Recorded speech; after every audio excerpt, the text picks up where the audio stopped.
Production and distribution of City Club forums on IdeaStream Public Media are made possible by PNC and the United Black Fund of Greater Cleveland, Incorporated.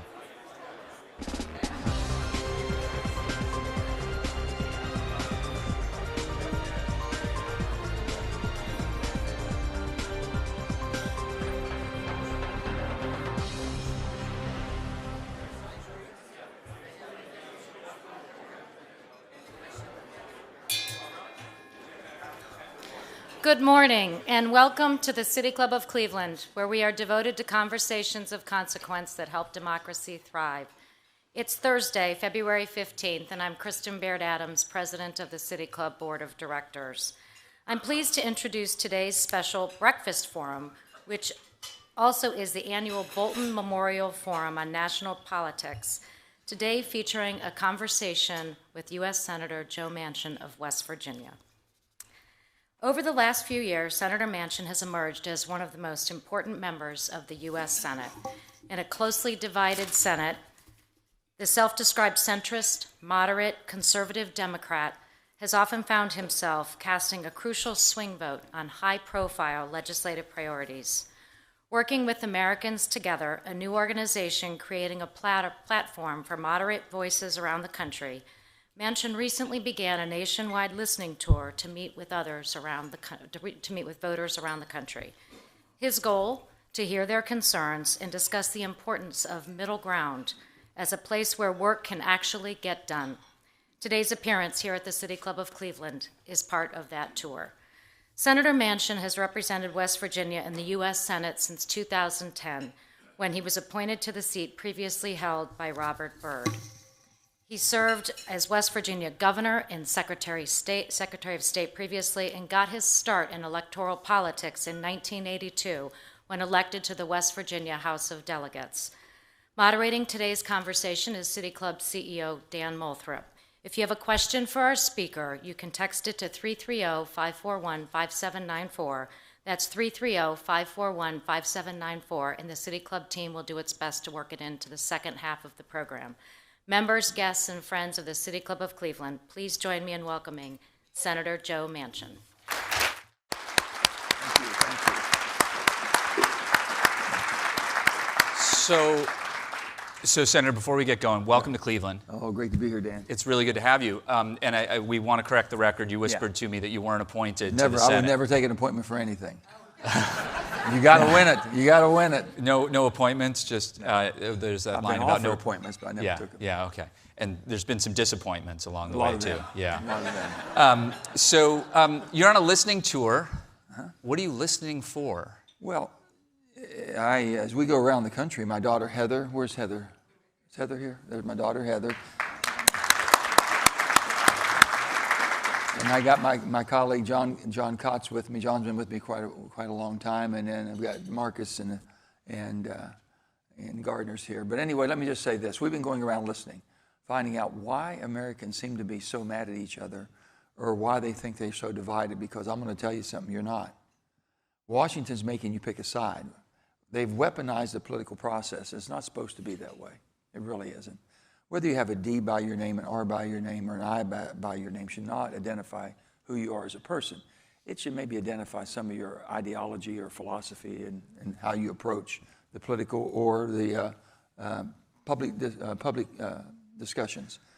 But it's gotten to the point now that if you're on one identification or the other side must be your enemy. And there's no compromise. There's no even talking to each other. That's what we're hearing. So the more we keep talking, the more we keep hearing, people don't want that. They feel homeless and helpless because it's not the grand old party they belong to, or it's not the good, responsible, compassionate Democratic Party they belong to. They just don't recognize it anymore. And so what do you do? Where do you find that middle? How do you bring people back? And you're seeing people afraid of getting primaried, and they'll just about do anything to win an election. This is not the best job I've ever had, I assure you. It's not. Governor was the best job I ever had because that was a job where I didn't want to go to bed at night and I couldn't wait to get up in the morning. I could change someone's life every day. You just felt so good. The Senate's not like that. The Senate, you know what, it took a while. I don't recommend anybody that was a governor to go to the Senate unless you can get your mind right and you have the patience of Joe. Because as a governor, I was head of the National Governors Association. I couldn't tell you who was a Democrat or Republican walking in. We all had the same problems. We had education problems, we had welfare problems, we had road problems, we had energy problems, and we all helped each other. Jeb Bush was a dear friend of mine on education. Mitt Romney is a dear friend of mine on health care. And we just, and I could help them on crisis management and things of that sort because I went through that. And everyone was willing to help so you could find a solution. That's the way I was raised. So now this is so foreign to me. And I just think that it's going to be changed from here. It's not going to be changed from Washington. You have to understand, Dan, that's a business. We think it's basically politics. It's not politics. They're using politics as a shield for big business. They're using politics. Who's they?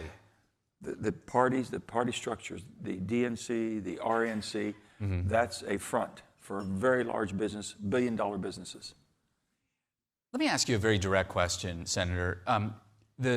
The idea of a listening tour, somebody in your position who has been right in the middle of some very contentious votes in the Senate, you've kind of purposely put yourself... No, I didn't, Dan. Okay. I did not. I'm going to make that very clear. There's a perception. I have a perception that you purposefully did that, but go ahead. That'd be Disabuse different. me, It'd be please. different. No, it'd be different if you didn't check my... Since I've been in public service, I've never been accused of being a good Democrat, and I've never been accused of not liking a Republican. I get along with everybody. So my vote has always been center, and no one ever controlled it. So I'll give you a perfect example. When I first go to the Senate in November, it had to be early January, February of 2011. And Harry Reid, that time, the majority leader for the Democratic Party, leading the Democrats, came to me and he said, this is going to be a party line vote. Now, I've been involved. I've been a state legislator. I've been a state senator. I've been Secretary of State, and I've been governor. And I never heard that term. That means we're going to do it by ourselves. I said, what does that mean, Harry? Well, we all got to vote for this bill. And I said, we do. I looked at the bill, and I came back and said, Harry, on my best day, I can't sell this crap in West Virginia. I couldn't sell on my best day. And I said, I consider myself a fairly good salesperson. And I said, I can sell this to West Virginia. And he said, well, Joe, he says, this is a party line. I said, Harry, you didn't hire me. You can't fire me. I don't work for you. I'm not going to do it. And I just didn't. And they thought they could badger me. And so for about 2 or 3 months, they kept trying to put pressure. I said, guys, you can try all you want. I'd be more than happy to go back home. I'm not crazy about being here anyway. So don't threaten me. You can't threaten me. Well, they've tried every way possible from that time on, but it got to the point where Harry would just say, can you at least tell me how you're going to vote? Happy to tell you, and I'll tell you why I'm voting that way. How about that? Then it got down to the point, can you just vote last? I said, Harry, do you think anyone's going to follow me? Do you think anyone is going to vote like I do? So what happened is... West Virginia, leading the nation. What happened was, it happened that way in the 117th Congress, starting in 2020, became a 50-50 split. The United States Senate has never been split 50-50 evenly for that long a period of time in the history of our country, since 1789. Never happened. It was just absolutely in the middle. So now, all of a sudden, everyone says, well, Chuck Schumer says he was so excited the night of the election, and I'm thinking, I really doesn't bother me who's the majority party or who's the minority party. Every senator has the same ability and opportunities, and the constitutional power is unbelievable anybody in the world. So the Senate is an unbelievable place if you want to do something. Anyway, so he said, I think we might win Georgia. And I'm thinking, well, no one thought we were going to win Georgia, or Democrats would, but it happened. Thanks to Donald Trump, Georgia went Democrat. And he really was. It was his involvement down there that changed it. Anyway, so then I said something the week after I was talking to Chuck about something. And I said, Chuck, I really think we should be doing on fiscal responsibility. We talked about that. I talked about permitting processing in America. You can't build anything. Takes on. He says, well, Joe, he said, you can probably do anything you want. And I said, I never thought what he was looking at it. Then the joke was, which Joe's got the most power? Right. Okay? I never thought about that because I'm still one of 100. I never thought about that. I never would use it that way. But I never changed. So you said I positioned myself. I don't recommend it if you don't have a strong constitution, you have to believe what you believe. Because you can't believe the pressure that comes at you. And someone says, how do you handle pressure? I says, I don't change my approach. I don't change my beliefs or my ideology or my approach to any challenge we have in government because of my audience. So I don't have any pressure because it's the same. So pressure is basically when you're trying to play to the audience and be somebody you're not. That's the political pressure.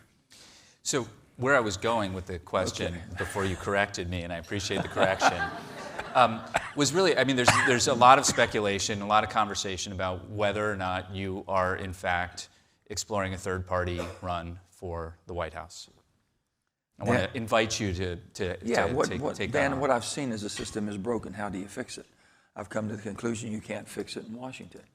My daughter came to me about a year ago, and she's been able to spend more time with her than I have since she was still coming out of high school before she went to college. But I've enjoyed it, and she started digging into it. She said, do you know how this system works and what's going on? So I started putting two and two together, that we're not going to change it there because the power is all within what we call four corners, which is the majority leader and the minority leader in the Senate, and the speaker and the minority leader in the House. And that's where all the power has been cohesed around them, and they have it. And they're able to control it, and they control the money. So the president, I will say this, President Biden, which I've known for a long time, I voted for him and support him, is not the person I thought he was.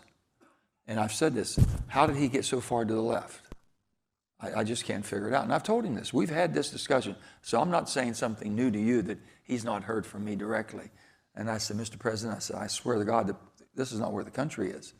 The country elected you because you were the one Democrat that could pull things back together. We were getting so divided.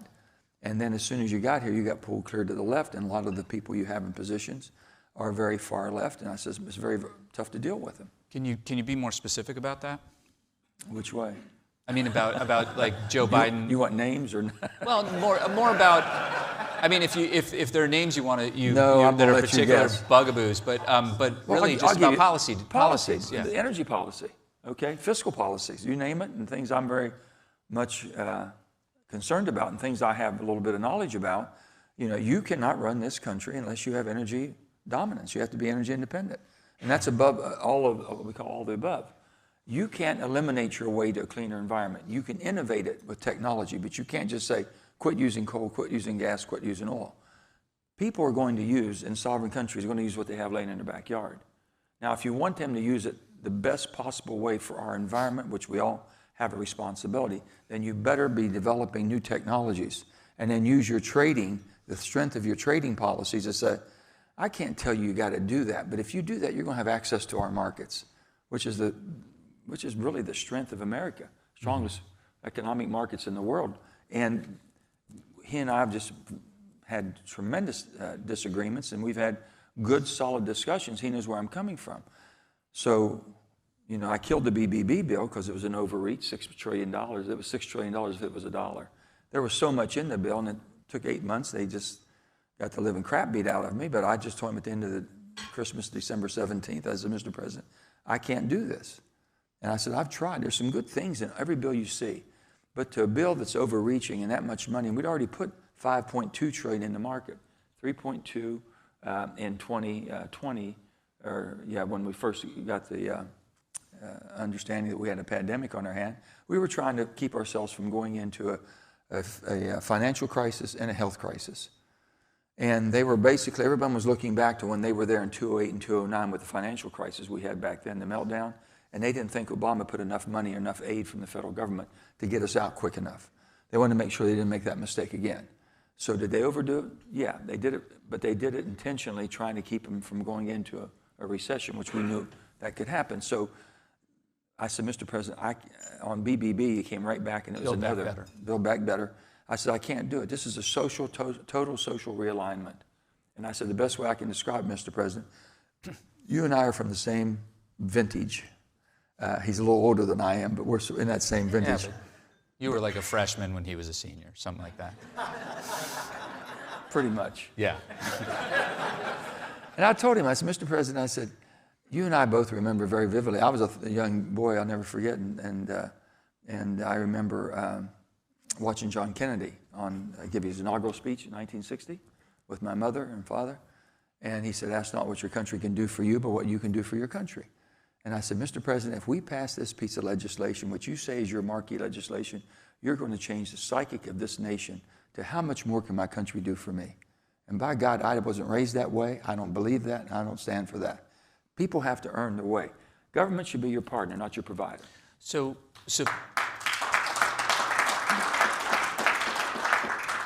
supporters of the president might counter that on this recent immigration bill and border security in exchange for the deal that was proposed in the Senate, that he came back to the center.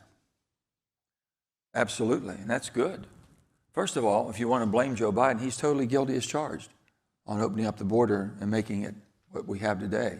And I've told him I've been disagreeing with him from day one. But then when you talk to him, they said, and I understand where they're coming from and his compassion he has for people, and he's a compassionate person. He knew that we were in a pandemic, but the world was in a pandemic, and he was trying to help those who are really, really struggling around the world. I don't think he ever intended that it would happen. He had no knowledge that this would happen, that we'd be inundated the way we have been. And on top of that, we don't have the ability to process all these people. So people are being catch and release, and we'll see you later. You have court, to adjudicate them, to find out if you're really qualified for asylum. Let me make it very clear. We are a nation of immigrants. This country was built on immigration, and we can never, ever forget that. And if anything, we have to make sure that we strengthen the legal immigration that we have to get people here for the right reason and the right purpose. We have to do that. So you just can't just say, shut everything down, stop it all. But on the other hand, he waited that long. So I said, if you're upset that what he did and it caused these problems, if he did it intentionally, that's one thing.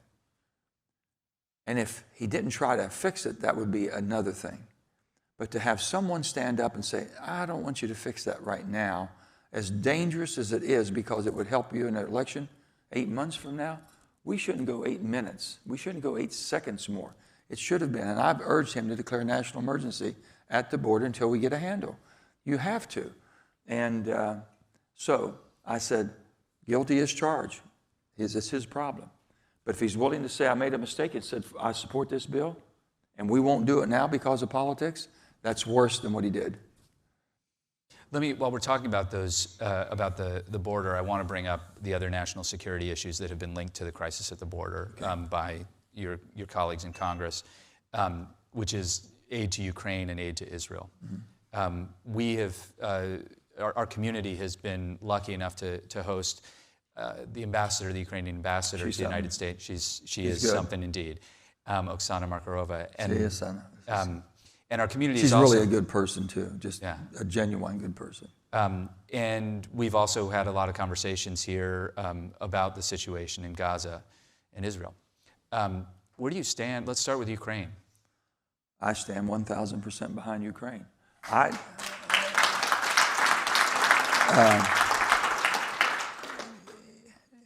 been to Ukraine. I've met with Zelensky. I've seen the situation we're dealing with. The bottom line is the United States of America has never been, and I said in my lifetime, I remember vividly the Vietnam War. I remember all the altercations we've been in, Iraq, Iran, all Afghanistan, everything that we've been involved with has caused us problem around the world. This is the first intervention that we've been involved in a challenge such as this with the world turmoil that I think is the most just thing that we've ever done in my lifetime. We're fighting and supporting, and we don't have to have our blood shed to supporting a country that would like to have the same opportunity of life that we have. They want their freedoms, they want their independence, they want their democracy, everything that and they're willing to put their life on the line. And we're able to show that Russia is not the big bad Russia that you might have thought or they wanted you to believe. They lost about 340,000 troops in the first 390 they put on the border. And how do we let that happen? Well, first of all, when he invaded Crimea, 2014, there wasn't a gunshot. There wasn't one shot fired. We just kind of, okay, here it is, it's yours. And then from there, you start taking the eastern part of the Donbass area, and we saw that coming, and we started basically training, and all of EU, European Union, and our NATO allies were doing the same. So getting them up because the people wanted to fight for their independence. We saw that then. And then this unbelievable assault that he made on that country, unprovoked, and just because his desire. And all the Baltic and everything we have, all of our NATO allies, the Baltic, especially from Poland all the way up through, they're in concern. And his main thing, what Putin knows that Donald Trump doesn't understand, and I've said this, Putin understands with NATO and allies, the superpower of the world is more than just having a super military and super monetary, super economy. It's more than that. It's having basically people that are willing to fight and die with you when you're threatened. And fascism, as we was threatened in World War II, we came out of that with a strong alliance, and we've kept that alliance together. Putin knows that. And I wish that former President Donald Trump would understand it as well as Putin understands it, because he wants to break that. And when Sweden came in, Denmark and all this, it just drove him completely over the edge. Completely over the edge. And if you think he will stop if he gets through Ukraine, they know he won't. They're strengthening themselves and wanting to make sure we throw a signal. But he just told Tucker Carlson that he's not interested. Tucker's the only person I know that would believe that.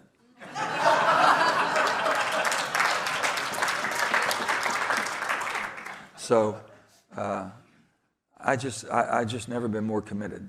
And we're not. Why do you think we're not spending money there, Dan? We're investing. That's the best investment we've ever made in a military. If not, they're going to come, and if they were in NATO, if they go touch one of our NATO countries, our troops go in. Then we have our troops' blood, American blood, on the line. Well, and in terms of investments too, Rob Portman, former Senator Rob Portman, when he was on the stage with the ambassador, noted that the Abrams tanks that we're sending are made in Lima, Ohio.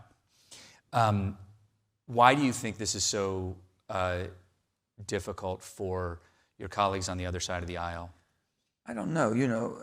I can't say that, for all Republicans. These are my friends and dear friends, really, and I have all the respect. How they've been led to believe or pushed, basically, not to stand up. But they did. First of all, we had 20 Republicans that voted with 40, there was 22 Republicans that voted with 48 Democrats just this week here, on aid to Ukraine. It's a $60 billion package for Ukraine. It's a $95 billion overall package. And they stood tall in the face of Donald Trump saying, this is awful, don't do it. Don't spend money, just take care of America. We're going to take care of America. This is the United States of America. We can walk and chew gum.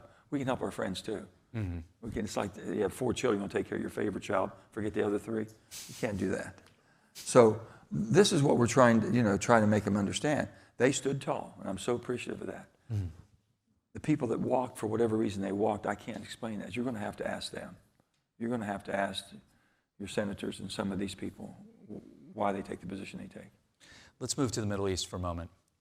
This has been an almost intractable problem, challenge for administrations going back decades. Yeah. And it's a very important issue. It's not one that can be ignored. How do you see it? Well, first of all, October 7th was a horrible day. And it showed the tensions. I mean, it's been there forever, okay, but it came to a boil to where you had this type of atrocities happening to human beings, to human beings doing that to each other. It's unbelievable. I support Israel. I've always supported Israel. But Israel has a responsibility to be a good neighbor also from that standpoint. And with that, a two-state solution, well, you have to have 2 willing partners. And they're talking about, it's all about the Israel not wanting, it goes back and forth depending on who's the leadership there. But the Palestinians have never showed any type of desire to recognize Israel. I don't think the Americans are going to be able to intervene there and solve that. It's going to be the Arab and Muslim world that solves that. And it's going to be the Saudis, UAEs, Emirates, it's going to be Egypt, it's going to be all of them taking care of their own neighborhood to make sure that there can be peace and no one's going to be living in abject poverty as the Gazans were, Palestinians in Gaza. And, it's just humanity crisis at the highest. And I do believe that Israel, being as targeted and as strategically calculated as they can be, could have done better on how they went in at the beginning. and some of the... Better in what way? Well, better in basically protecting civilian casualties. But the bottom line is, and I would say this to all of you, if you look at civilized countries who have differences and they end up going to war, there's the rules of war that civilized countries adhere to. Terrorists, basically, and civilized countries use their war machines to protect their people. Terrorists use their people to protect their war machines. That tells you what we're dealing with and the mentality. You have to eradicate terrorism anywhere, any place that it raises its ugly head. So I agree that they have to wipe out. Hamas cannot have a foothold. You can't be taking all the humanitarian aid and telling me your people are still in abject poverty and you're building elaborate tunnel systems and a whole war machine underground. You can't do that. That's got to be eliminated. If it's not, it'll come back with a fervor. So they said, do you believe in a ceasefire? I believe in humanitarian pauses. We got to make sure that we're getting humanitarian aid to the people. And basically, we have known over the years that has not happened. What you're saying sounds like you are in alignment with the Biden administration, with how the president has handled this issue. Yeah, I don't think they've been all that wrong on that. They're putting pressure now to be more strategic, and they should. But a ceasefire just allows Hamas to reload, okay? How do you protect the people, the innocent people that are left? I don't know how you protect them unless they, eventually they're going to have to know they've got protection to say Hamas is not going to be able to use us as a human shield for them. They have to realize what the dangers they're put in. I don't know how you eliminate that unless you have the Muslim and Arab world and people around them that have been able to find peace, do that. And I think that Iranians were upset because the peace talks were going pretty well with the Saudis, and that was something they weren't going to tolerate. Another topic that never goes away in America these days is gun violence. Yesterday in Kansas City, there was a shooting at the parade that was supposed to celebrate the Super Bowl victory of the Kansas City football team. What should be done? Well, first of all, Sandy Hook shooting back in 2013, 2012, 2013, I just couldn't believe. I was in New York. I had some meetings, and I was going to be on one of the TV shows in the morning.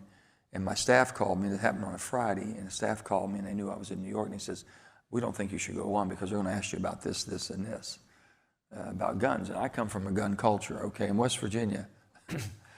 In West Virginia, if you don't have a gun when you get there, we'll get you one. Now, the bottom line is we're going to make sure you know how to handle it. We're going to make sure you're responsible. We just don't give them out to everybody. So we have a little gun sense. If you're raised in an area with gun sense, you don't sell your gun to strangers. You don't even loan your gun to an irresponsible family member. You're taught gun etiquette. You're talking about gun sense. And that's what we don't do anymore. We're just letting it go. This is wild, wild west. Anybody in the world come out of a mental institution, go tomorrow and buy a gun. It's crazy. This is all craziness. So I introduced a bill, it's a Manchin-Toomey bill, which is background checks. I'm thinking, well, at least we shouldn't have an open situation where we have loopholes to where you can go to a gun show and you can go find a table that they don't require any background checks at all. And internet sales, all this going on. So we wrote that bill, and I thought for sure it'd be pretty slam dunk. We needed 60 votes. We got 56. I had 4 Democrats vote against it, and the Republicans voted against it because they didn't want any. I had John McCain vote for it, and I had, of course, Toomey and a few people, but not many. And for some reason, they think, well, it's the Second Amendment's right. We're not taking your guns away. We just want to make sure that you know how to use it and responsible. And I'll give you an example. The 1934 gun law, machine guns, remember back in, you see the old movies with the Tommy gun? Tommy guns and all that? They never outlawed them. They just made them pretty difficult, basically, for responsible people. They made a fee, I think it was $200, which would be like $4,000 today, to have a permit. You had to show competency, and you had to show mental competency, and the ability to use a gun the proper way. We've never had a mass shooting with a Tommy gun, okay? But now we've got the AK, all this AK rifles and automatics and semi-automatics. They're made into full automatics, and we can't do anything about it. So I've said this, that I'm not banning anything. I'm going to make sure, and I will vote to make sure that only responsible people that can show they can pass a competency test and have it for the right reason.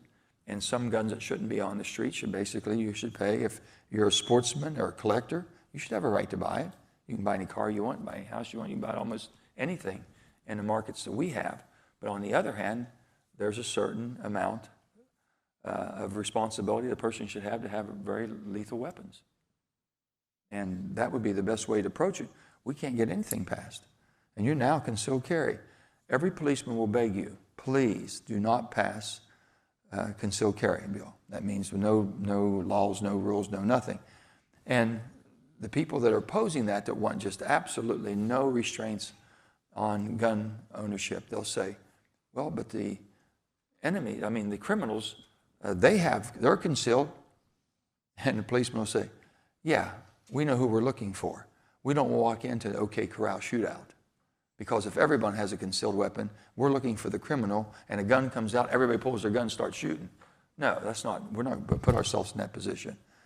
And this lawlessness right now, the crime that goes on in every city and every town, and the threat, I have 10 grandchildren. I'm concerned when they tell me where we're going to go to the mall, go shopping, or we're going to the grocery store with your grandma or your mom. And every time they say they're going somewhere, scares the bejesus out of me.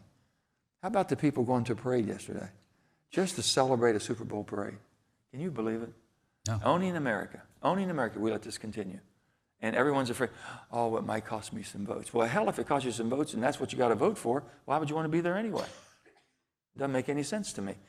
You can't sell your soul to be in these positions. You can't sell who you are.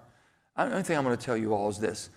The quality of the character, the person that you send there, that person is the character of that person and you can tell. I've always said where I come from, a little country, I come from a little town, about 400 people, a little coal mining town. And I said, still to this day, if I can go home and explain it, I'll vote for it. But they can shake your hand, look in your eye, and see your soul. You can't BS them. That's all they got. And they can tell right now, are you in it for the right reason or in it for yourself? And I know you all can too. Most Americans can. You can tell a person has just blind ambition, will do anything, say anything for you to support them and vote for them. And when they say, give me money, and I would tell you this, when a politician asks you for money, he says, I'm sorry, I don't give contributions to politicians. I'm willing to make an investment. What can I expect from you? Say that to them. See what they do. Well, this person, they'll start telling you how bad their opponent is. Well, I don't care about your opponent. I care about you. You're asking me for money. I want to know what I'm going to get for my investment. I've made good investments all my life. I'm not going to make a bad one on you. Start putting, this is what we're taught. Americans Together is trying to give you the knowledge and courage you need to stand up and fight against the craziness we're getting and the people that are going there with the wrong integrity. They just don't have it. One last question from me, and then we're going to open it up to questions from the audience. If Americans Together sort of hypothetically were to put together, say, a third-party ticket for the White House with Joe Manchin on it, who would be the other person on that ticket, just hypothetically?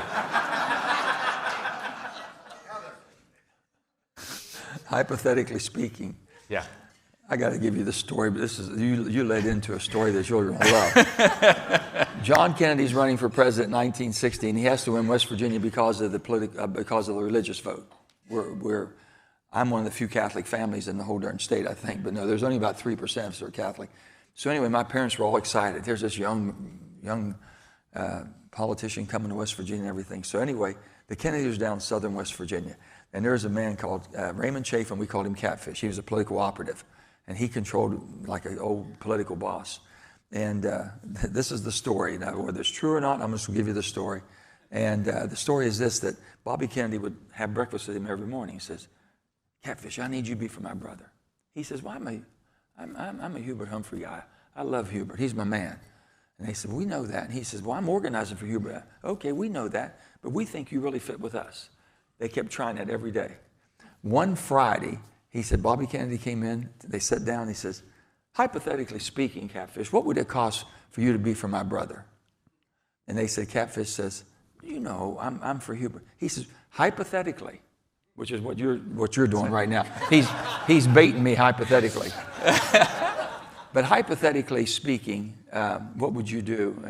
He says, how much would it cost? He says, well, strictly hypothetically, about 35. Not another word was spoken, about 35. Bobby Kennedy goes wherever he goes, supposedly, and he comes back on Monday, has a paper sack and throws it at him. He said there was 35,000 in there. He said, Joe, I meant 3,500, but we didn't waste a penny of it.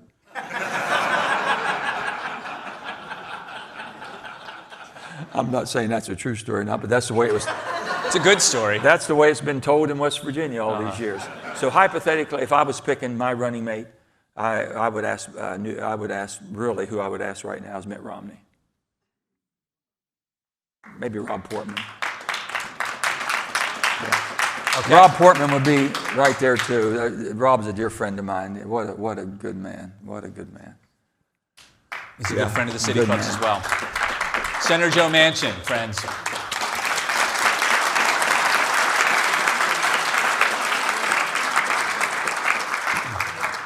All right, you guys, you know the drill. We're about to begin the audience Q&A. Lightning round. Yeah.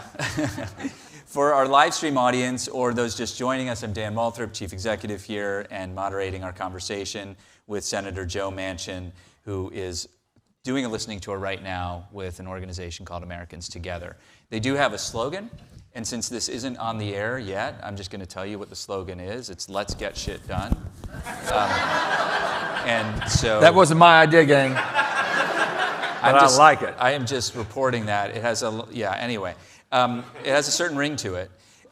We do welcome questions from... Show me a picture. Do you show me your T-shirt? There's a T-shirt, and it's not theirs. It's actually Downtown Cleveland's T-shirt, formerly known as the Downtown Cleveland Alliance, in celebration of one of their employees who left there a few, I just think it was just last summer, right? They produced these T-shirts that just say "Get Shit Done," and they're lovely, and I have one, and I wear it proudly. I want to say one thing about my affection to Cleveland. Growing up as a boy in the little Farmington, West Virginia, number 9, the coal mining towns, Cleveland Browns was somebody, I'm a Pittsburgh Steelers fan, but the Cleveland Browns is very close. Oh, you really don't, like you all. But Cleveland Browns is very close to my heart, but let me tell you why. I don't know if any of you remember the name, Frank Gunnar Gatsky, center for the Cleveland Browns, late 40s, early 50s. He was from my hometown. He lived 3 doors down from Sam Huff.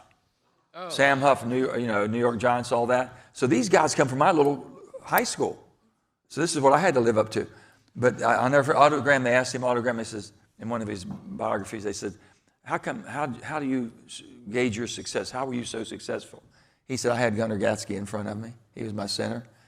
Gunnar Gatsky was the toughest human being I ever met in my life. I've never seen a more rugged, tough human being." And he came here, and we used to just adore him. He came wearing all of his Cleveland. He wore all of his paraphernalia when he came back to Sam's pool room, little pool room in Farmington, number 9 community, coal mining community. And we just thought the world of him. But that was my first intro to Cleveland. That's a great intro. I do need to just say that if you want to, everybody's invited to offer questions, including our students who are with us from the City Club Youth Forum Council. What's up, guys? If you'd like to text a question for our speaker, 330-541-5794. The number again is 330-541-5794, and we'll work it into the program. Let's go to our first question.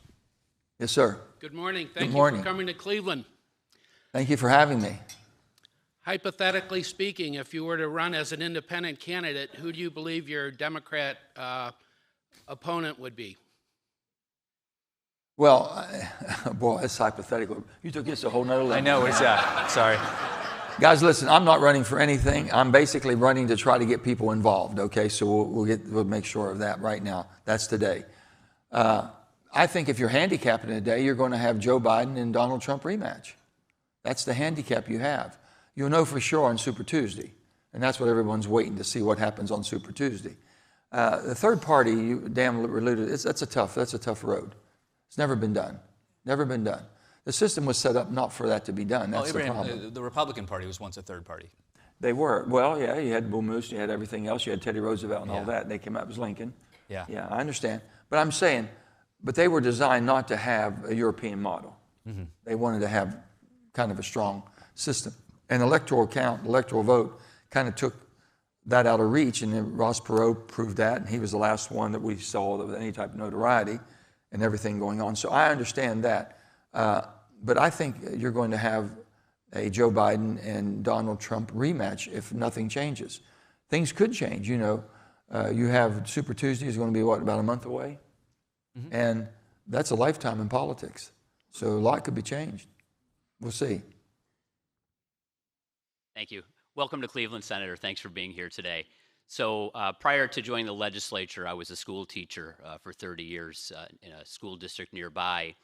And one of the reasons I ran for the legislature was because I'm concerned about the vitriol in our politics.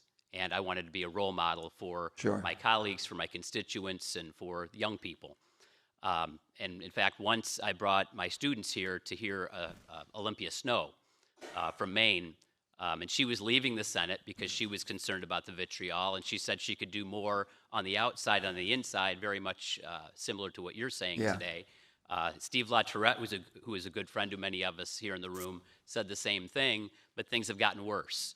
So how on earth are you going to be different than them and help end that vitriol on the outside rather than be on the inside? I mean, what do we be left when folks like you who are willing to work with folks on the other side of the aisle are gone, and we're left with the folks on the extremes? Let's think of where we are. We have a lot of career politicians, okay? People stay forever. And I've seen that. I never used to be for term limits. I am now, and I'll tell you why. I was in a town hall meeting in southern West Virginia, had to be 15 years ago. And a lady got up and back, she said, Joe, she said, how do you feel about term limits? And we hope you support them. I gave her all the reasons why I didn't support them. I thought you lose too many qualified people, too many people with experience, and you want to keep those people involved. And then she looked at me and she said, Joe, but think about this. If we had term limits, maybe we get one good term out of you. I couldn't argue with her. I had no comeback. She converted me, and I've been for term limits ever since. I believe the Supreme Court should be one 18-year term. I believe the U.S. Senate, I believe the president should be one 6-year term. I believe the U.S. Senate should be 2 6-year terms. And I believe that the House should be 6 2-year terms. So you have 12 and 12 in Congress, and then you have a 6-year term for president. Don't have to get reelected, do what needs to be done for the country. And then one 18-year term for the Supreme Court, so you don't have a situation where it's lifetime, good, bad, or indifferent. So Americans Together is just a Trojan horse for a constitutional convention? Good, bad. We're going to do whatever it takes to get people involved, and we got enough support and the super PAC that Heather's put together there, and we're going to use that to get, we're going to support Democrats and Republicans, independents, and everyone in between that came for the right reason, putting country before self. And sometimes we're going to identify people, not because of their party affiliation, but because of the type of temperament they have, the type of ability and the skill sets, and getting people involved. There's people, and then also the primary. How do you get in a primary? Well, my friend Lisa Murkowski from Alaska would never have gotten elected if it wasn't for jungle primaries. It's what we call majority choice voting. Ranked choice voting. Yeah, ranked choice. They call it all different things, but I'm telling you, people that don't have political backing, people that might be very independent and parties can't control, and the party says, we're going to primary you and get rid of you. Well, the party shouldn't have that much control to get rid of you just because you don't meet the party standard or the business litmus test that they have. And you're going to say, well, fine, I'll take my case to the people. And you have a chance that way. So I think we can attract more people, but we have to teach people how to do it. And then when you have out of 435 congressional districts and 380 are already cooked, when I say cooked, they're already set because the lines are drawn so crazy to make sure you're either going to get a Democrat or Republican, hell or high water. Donald Duck should win in some if he's a DNR. It doesn't matter. That's just what those districts are designed. Ohio is very familiar with gerrymandering. I know.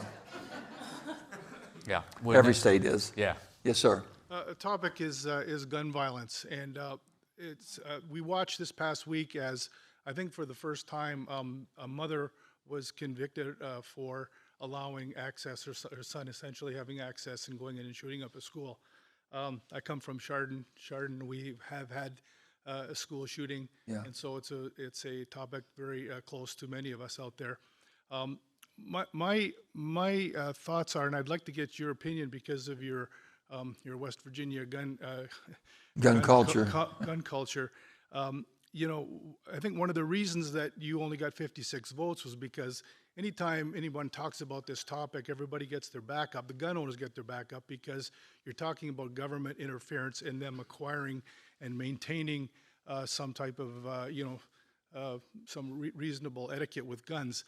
And they don't like that because it's a matter of government overreach.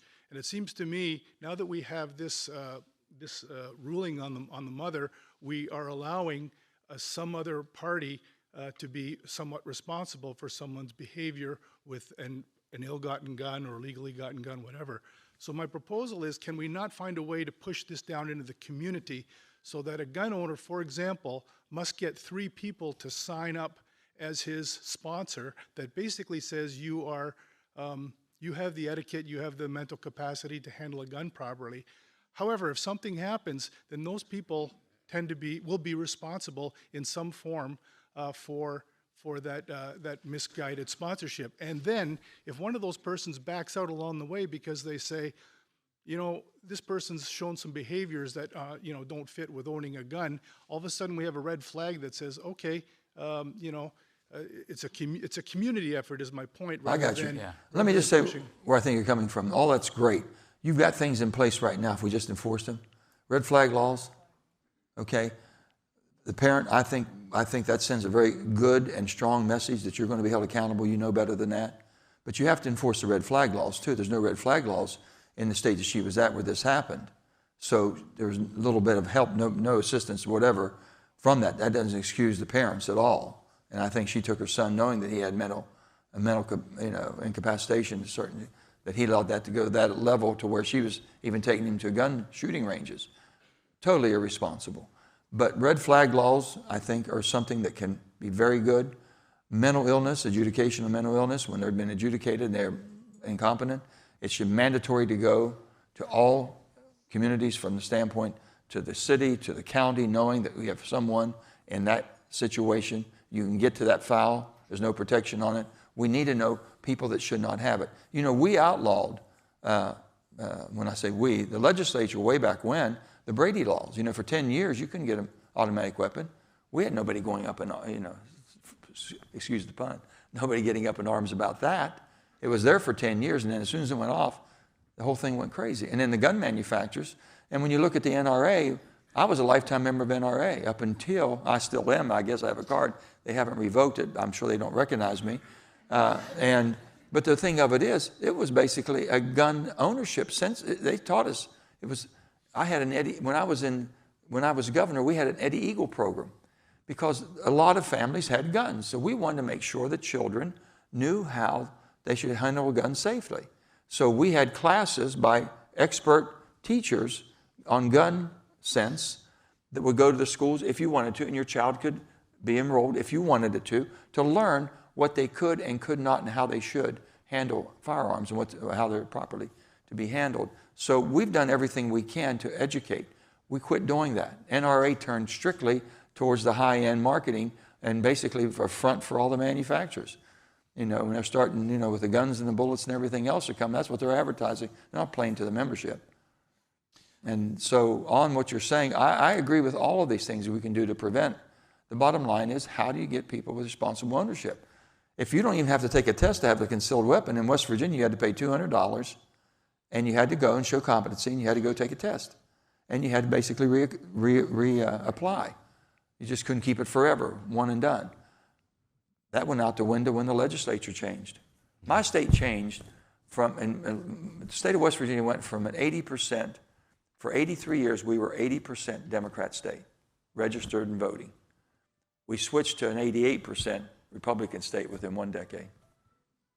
Flipped completely.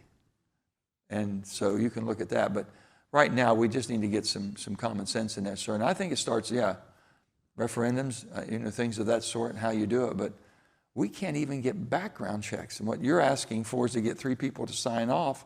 I just want to make sure that we can make sure that you're not crazy about, you know what, if to get something that you shouldn't have it. We just can't get that first step done. Yes, sir. Go ahead. My question relates to campaign finance reform.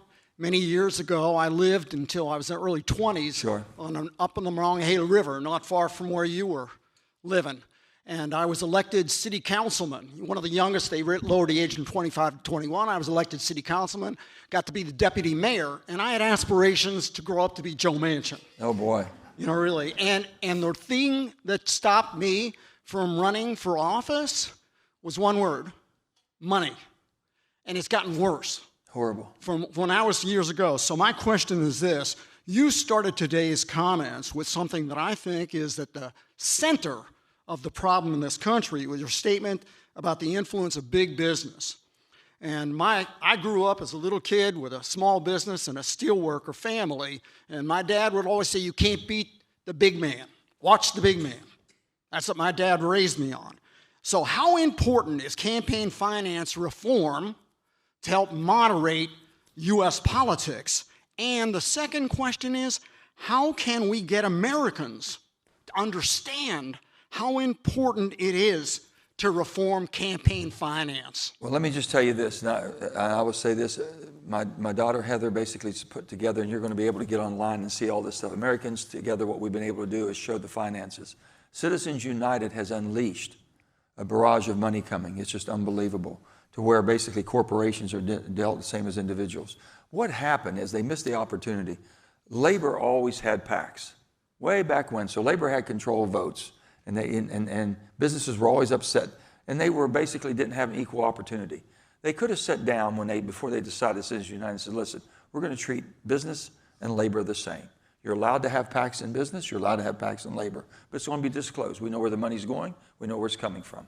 They could have done that. They still could do that now, but they won't. Both sides benefit from Citizens United. Democrats raise more hell about it, but they both benefit. When it comes time to vote, would they get rid of it? I'm not sure. I don't think so, either side, but it should be done. That has ruined it because, not knowing, I don't mind a person being able to spend their own wealth against me or having support, as long as I know where that support's coming and the purpose of that support. But when I don't know any of that, and it's the Sisters of the Poor coming at me, or the Citizens for the Children, and it really isn't, it's just a front, and they throw everything at you, and you can't defend yourself. Sir, we can't. Yeah, campaign finance reform is something that's drastically needed. How you get the money out of it is going to be very difficult. The main thing you can do now is fight for transparency. You want to see every dollar where it's coming from so you can identify the purpose of that money being against you or for you or whatever. They should be able to see that. That's the easiest way to change it. Got youth voice here represented. Go ahead, Senator sir. Manchin, what motivated your decision to not seek re-election in the Senate in 2024? Probably everything you've seen on television the last week or two. Let me just say this. And again, I can say, I've been at this for 42 years. So I started in 1982. I never intended to be in politics. I still don't really like politics. I like getting stuff done. So, or the other way to say that. Yeah, the other way to say it. I like getting stuff done, that's all. And the only reason I got involved in politics was I saw a guy come in one time who represented our area, and I worked with my dad, had a little furniture store, and I was helping him, and the guy says, John, I've done all these favors, and I need you to do this favor for me. And I'm thinking, wait a minute, my dad's never asked for a favor. He'd ask you, can you help so-and-so over here, and this person needs help, or a road needs fixed. He'd ask you to do your job. The guy left, and I said, Dad, that's awful. That person basically is self-serving. He's not serving the public because he thinks everything he does is a favor and you owe it to him. That's bull. I'm against that. So I ran against it. I got involved that way, and I was a citizen legislator until 2000, Secretary of State and then governor. And I got involved because every time I got involved, I was one of 100 House of Delegates. And I thought, boy, if I run for the state Senate, I'd be one of 34. I could help 3 times as many people. And then I said, boy, if I was governor, I'd be one of 1. I could really do something. Well, I ran in 1996 and got beat. That's the only one race I lost. And I never looked around and said, well, hey, Dan, it's your fault. You didn't work hard enough for me. My son was sitting with me, and I said, I saw the returns coming. We were going to lose. My daughter and everybody's crying. I said, no. We've won a lot of elections. We're going to lose this one because I didn't do the right thing. I didn't work hard enough. My message wasn't clear enough. I didn't do a good enough job. My name was the only one on the ballot. And I cannot stand it when politicians blame everybody but themselves. Nobody else was on the ballot but them. It's something, you didn't run your campaign right, your message wasn't right. Learn from that. So I've said from that day forward, I've never met a first person that's always wrong. But I've met a lot of people that sometimes they walked away, or I walked away thinking they were crazier than you know what. But that's because I didn't stay there long enough to get something useful. So remember this. Everyone's not always wrong. They got something to offer. There's value in every human being if you just spend enough time with them. But I've never met the first person that's always right. So with that, kind of give me that balance. I didn't decide to run because I don't think I can fix it there. I've spent 14 years in the Senate. I've spent 40 years in public life, and I'm wanting to do this because I think that I can help, whether it's communities here in Cleveland, anywhere else, and help candidates that don't have a leg to stand on because they don't have the finances. We can help get finances too for the right people. I think we've got time for one more question. Yeah, thank you for being here. I appreciate your comments. This is a question about environment and climate. Yeah. In the 2018 report, the Intergovernmental Panel on Climate Change issued a code red for humanity, insisting that it's an imperative that we move now to stop burning fossil fuels if we are to keep our planet below the 1.5 to 2 degrees Celsius tipping point. And 2 months ago, at COP28, the US and 199 other nations agreed to transition away from fossil fuels in a just, orderly, and equitable manner. Please explain why the Senate Energy and Natural Resources Committee, of which you are chair, please explain what the Senate Energy and Natural Resources Committee is doing to actively make certain that these critical climate goals are met in order to ensure a more livable planet for future generations. Absolutely. And everything you referred to was the climate for the planet. It's called global climate. It's not called U.S. climate. And everyone thinks, I mean, we have been probably the greatest polluter over the year. We did more for humankind than any other civilization has ever done. The United States, because of what we are and how we've grown the economy we've had, have brought more people out of poverty and help. But with that, we've reduced our emissions more in 2 decades than any other nation, any other civilized nation. 90% of all the pollution is going to come, 90% in the next 10 years will come from one continent, Asia. And if we can't teach them how to use it more economically, more climate friendly with technology, they're going to burn whatever they have. They're doing it. They're burning it, and they're turning to coal and everything else. We can show them, if you're going to use coal, how to use it cleaner, how to sequester it, how to take the carbon off of it. But if people want to leave it in the ground just because they want to leave it in the ground, that's not what's going to happen. So where we do is what we've done when I did the IRA bill, Inflation Reduction Act. We have produced more energy than ever in the history of our country. Today, we're producing more energy, cleaner than anywhere in the world. We're displacing a lot of the dirtier fossil in the world. Now, you can say, well, just eliminate it. They're not going to. And if they want them involved in our markets, they're going to have to use the technology we develop. Well, also, we're investing more for clean technology for the fuels of the future. Hydrogen, okay? SMR, small modular reactors. We have basically geothermal. We have battery storage. We're doing everything humanly possible to meet our climate needs and standards, but it's been a slug because you cannot leave yourself as the greatest country in the world and be energy dependent on foreign supply chains. We've seen what that's done. So we have to make sure that we're supporting it and doing it and producing it. And to ask other people, I'll give you a perfect example. The United States of America says, well, we're going to quit using oil. Okay, we're going to cut down, not drill, not give any type of permission to drill on BLM lands or Gulf waters or whatever you may be. What we were doing, turning a blind eye to the ghost ships coming out of Iran and allowing Iran to sell their oil for more money to make destruction around the world. And they're the greatest proponents of terrorism around the world. We let Venezuela back into the oil market, produces oil dirtier than any place else. We asked Saudi Arabia to produce 2 billion barrels more, 2 million a day more, because we needed it for the market. We didn't want to do it. We wanted to ask other people to do it, which is crazy. We produce it better than anybody else. So if you're going to use it, basically do it the best you can with technology. And you're going to say, well, we're going to eliminate it. It'll transition. You have to transition. We've been transitioning with natural gas. Natural gas has replaced most of the coal that was being used, okay? Now they don't want natural gas. Natural gas is a much cleaner form in the transition, but they want to stop everything. You cannot. You tell me what 5 hours of the day that you want your energy, and I'll tell you that's what you'll get if you want everything to get away from fossil today. I'm not going to vote to take anything off the market at all until I have something that will replace it and do the same thing. And I'm going to make sure whatever's out there today is doing it cleaner. We're producing gas now, capturing methane. If you don't capture the methane, you pay fines. We're doing because we know technology is there.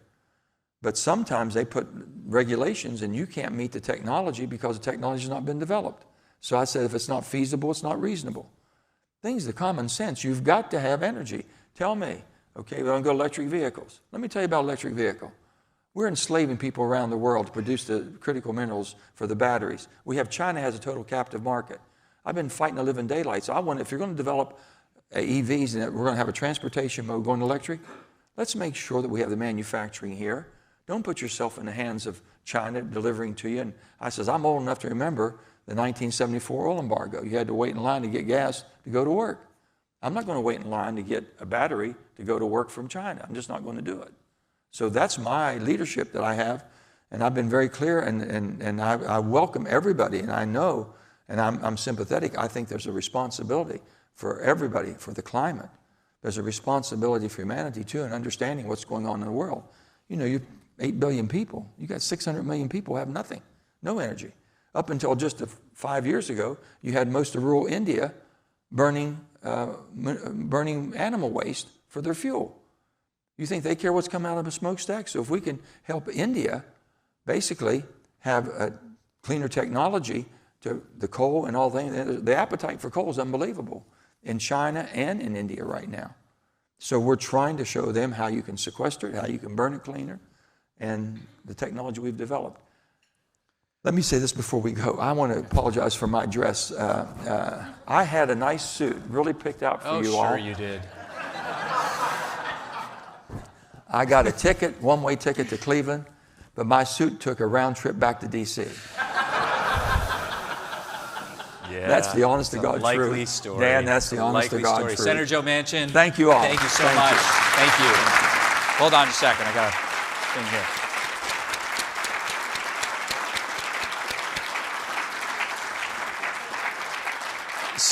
Senator Manchin, we are so grateful to you for joining us on and including the City Club of Cleveland on your national listening tour with Americans Together. I want to mention that forums like this one are made possible thanks to generous support from individuals like all of you.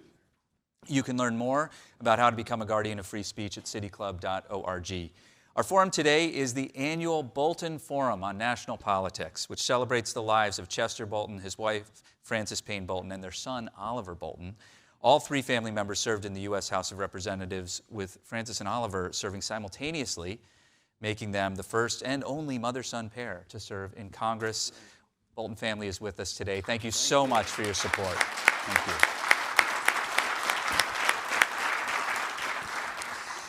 I want to also extend a special welcome to our students from the City Club Youth Forum Council. Great to have you with us. They've got a forum coming up later today. And tomorrow at the City Club, we welcome Steve Dettelbach. He is in charge of the Bureau of Alcohol, Tobacco, Firearms, and Explosives, and he will discuss strategies for combating gun violence in America. Next week, Tuesday, February 20th, we'll hear from the two CEOs of our region's top hospitals, Dr. Tom Mahalovic of the Cleveland Clinic and Cliff McGarrian with University Hospitals. And they'll discuss their partnership and their efforts to continue to improve the well-being in our communities. You can learn more about everything coming up at the City Club at cityclub.org.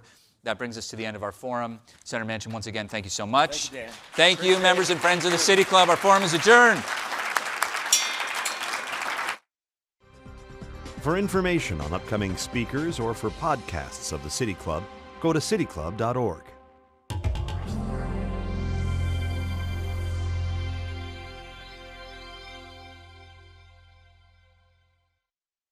Production and distribution of City Club forums on IdeaStream Public Media are made possible by PNC and the United Black Fund of Greater Cleveland, Incorporated.